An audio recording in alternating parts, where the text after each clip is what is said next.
Good morning all of you. I am doctor Seema और आप देख रहे हैं अपना YouTube channel doctor Rajesh sir. तो कैसे हैं आप लोग? आशा करते हैं बहुत ही अच्छे होंगे। तो चलिए शुरू करते हैं आज की क्लास। आज की क्लास में हम देखने वाले हैं पृथ्वी की उत्पत्ति। इसका पार्ट 2 है ये। जैसा कि देख सकते हैं आप, ग्रहाणु परिकल्पना हम देख रहे हैं। हाइपोथेसिस यानी कि कौन कौन सी परिकल्पनाएं प्रतिपादित की गई पृथ्वी की उत्पत्ति के संबंध में। तो देख रहे हैं ग्रहाणु परिकल्पना। तो इसमें सबसे पहला क्वेश्चन बनता है कि निहारिका परिकल्पना के विपरीत कौन सी परिकल्पना है। तो कौन सी परिकल्पना है? ग्रहाणु परिकल्पना। नेक्स्ट आएगा इसका कि यह परिकल्पना कब प्रतिपादित की गई और किसने प्रतिपादित की। तो ये दी गई थी 1905 में और जो प्रतिपादक थे उनका नाम है चैम्बरलिन व मोल्टन। तो इसको चैम्बरलिन व मोल्टन की ग्रहाणु परिकल्पना कहते हैं।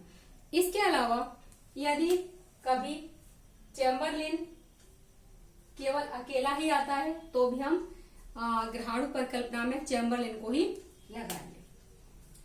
नेक्स्ट देखेंगे इसमें और क्या पॉइंट हो सकते हैं। तो जो पृथ्वी की उत्पत्ति है, तो पृथ्वी की उत्पत्ति को तो हम देखने ही वाले हैं। इसके अलावा भी इस परिकल्पना के अंतर्गत क्या क्या समाहित किया गया है। तो सबसे पहला है पृथ्वी की बनावट को भी, पृथ्वी की बनावट इसमें समाहित की गई है। वायुमंडल का संगठन, वायुमंडल का संगठन और इसके अलावा महासागरों व महाद्वीपों की उत्पत्ति, महाद्वीपों की उत्पत्ति। ठीक है, इतना देख लेने के बाद नेक्स्ट जो पॉइंट बनेगा इसमें,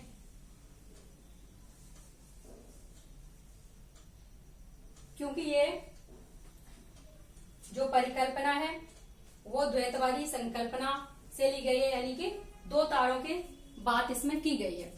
तो जब दो तारों की बात की गई है तो दो तारे कौन से थे जो कि चैम्बरलिन ने बताए थे। तो सबसे पहले तो इन्होंने बताया था कि एक तो सूर्य है, ठीक है, सूर्य है, और जो दूसरा है वो एक तारा है, विशाल तारा, और ये परिक्रमा कर रहा है यानी कि घूम रहा है, और घूमते घूमते क्या किया इसने, ये सूर्य के करीब आ रहा है। अब ये सूर्य के करीब आ रहा है तो आकर्षण की वजह से क्या हुआ कि जो आकर्षण बढ़ता गया इसका, जब पास आ रहा है तो आकर्षण भी बढ़ रहा है, और आकर्षण के बढ़ने के कारण कुछ कण यानी कि छोटे छोटे धूल के कण, जो सूर्य है उसकी धरातल से छोटे छोटे धूल के कण बाहर आए आकर्षण की वजह से। और जो धूल के कण हैं इनको ही क्या कहा, इन्होंने कहा ग्रहाणु। चैम्बरलिन ने इनको ग्रहाणु कहा। तो ग्रहाणु, उसके अलावा अगर देखा जाए तो इंग्लिश में भी प्लानेटिसिमल इस ग्रहाणु को ही कहा जाता है। तो इस प्रकार से भी क्वेश्चन पूछ लिया जाता है कि प्लानेटिसिमल जो शब्द है उसका प्रयोग किस विद्वान ने किया है, किसकी उत्पत्ति से संबंधित शब्द है ये। तो इस तरह से क्वेश्चन बन सकता है। तो जो ग्रहाणु थे ये, इनमें से कुछ तो बड़े थे, कुछ छोटे थे। तो बड़े थे वो केंद्रीय भाग के रूप में बन गए, और उन पर ही जो छोटे छोटे थे वो भी उसी में सम्मिलित होते गए यानी जुड़ते गए, और इस प्रकार से ग्रहों की उत्पत्ति हुई। और इस प्रकार से पृथ्वी की उत्पत्ति के संबंध में जो मत है इन्होंने दिया है। इसके अलावा हम देखेंगे अब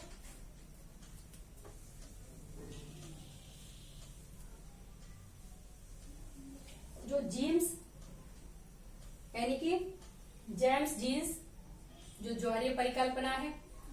तो इसकी बात आती है कि जो ज्वारीय परिकल्पना है ये किसने प्रतिपादित की थी। तो जेम्स जीन्स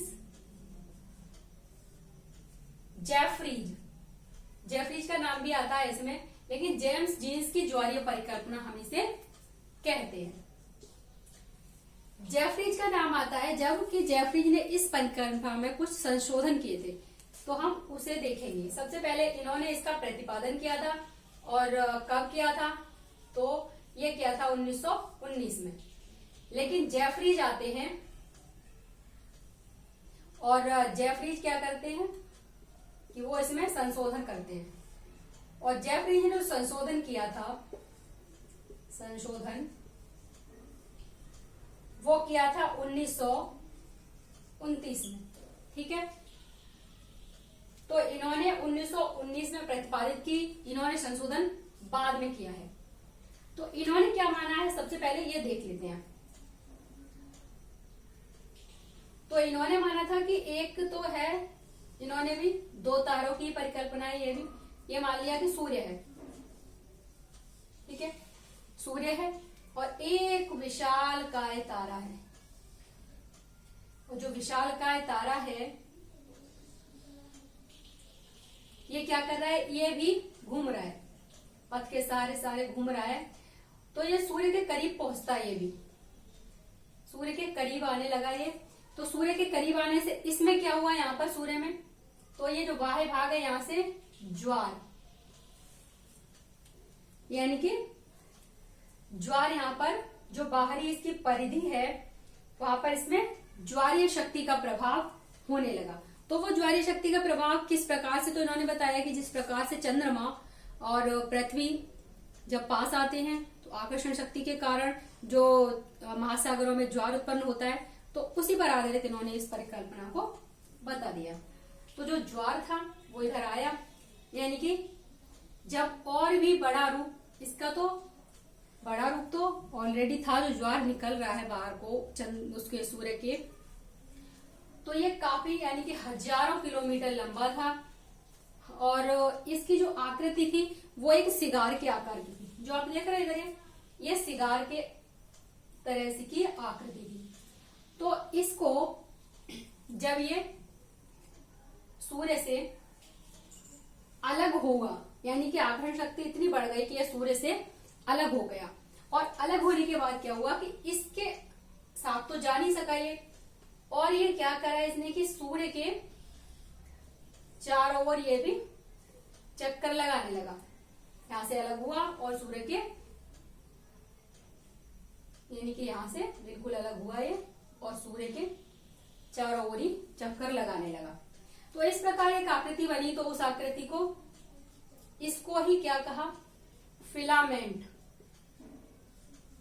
यानी कि जो क्वेश्चन आता है वो यही आएगा कि फिलामेंट शब्द किस परिकल्पना से संबंधित है, तो फिलामेंट इसे ही कहा गया, जो कि ये ज्वारीय पदार्थ, ठीक है। और इसके अलावा यहाँ पर जो इसकी आकृति है वो इस प्रकार से बनी, और इस प्रकार से ग्रहों की उत्पत्ति बताई गई है। तो इधर से देखेंगे यहाँ पर, तो यहाँ पे ये सूर्य है और ये सूर्य है, सूर्य से सबसे पहला ये है बुध, शुक्र,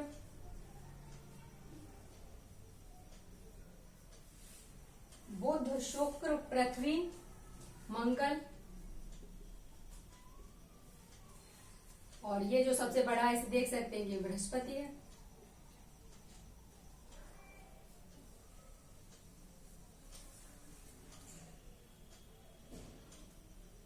लेकिन जो यहाँ पर है ये किसमें, ये तो ये वाला हो गया है ना।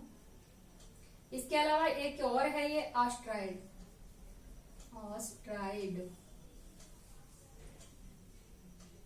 इसके बाद इधर जाएंगे तो ये है शनि, और ये है नेपच्यून। अगर इसकी बात करेंगे तो जब इन्होंने परिकल्पना दी थी तो ये ग्रह नहीं था, यानी कि प्लूटो, और प्लूटो को वैसे भी अब ग्रह की श्रेणी से अलग कर दिया गया है, 2006 में इसे हटा दिया गया, और तो ग्रहों की संख्या है केवल 8। तो इस प्रकार से इन्होंने परिकल्पना दी थी। लेकिन जो जेफरी ने संशोधन किया था, तो संशोधन में इन्होंने क्या किया था? संशोधन में मेन पॉइंट इन्होंने ये दिया था कि जो सूर्य है और ये तारा है, इसके अलावा एक और साथी तारा है और उस तारे की इस तारे से टक्कर हुई, यानी कि इन्होंने ये कंडीशन बता दी कि ये सूर्य है, इसका साथी तारा और ये एक अलग तारा है, इन दोनों की परिक्रमा करते हुए क्या हो गई? टक्कर हो गई आपस में, और उससे ये ज्वार बाहर निकल रहा है। तो इस प्रकार से पृथ्वी की उत्पत्ति इन्होंने बताई। ठीक है, तो फिर आज की क्लास में बस इतना ही। यदि आप किसी भी एग्जाम की प्रिपरेशन कर रहे हैं जो कि ज्योग्राफी और मैथ से रिलेटेड है, तो आप हमारे चैनल को सब्सक्राइब अवश्य कीजिए, आपको काफी लाभ होगा। आज के लिए बस इतना ही, मिलते हैं नेक्स्ट क्लास में। तब तक के लिए धन्यवाद, नमस्कार, जय हिंद।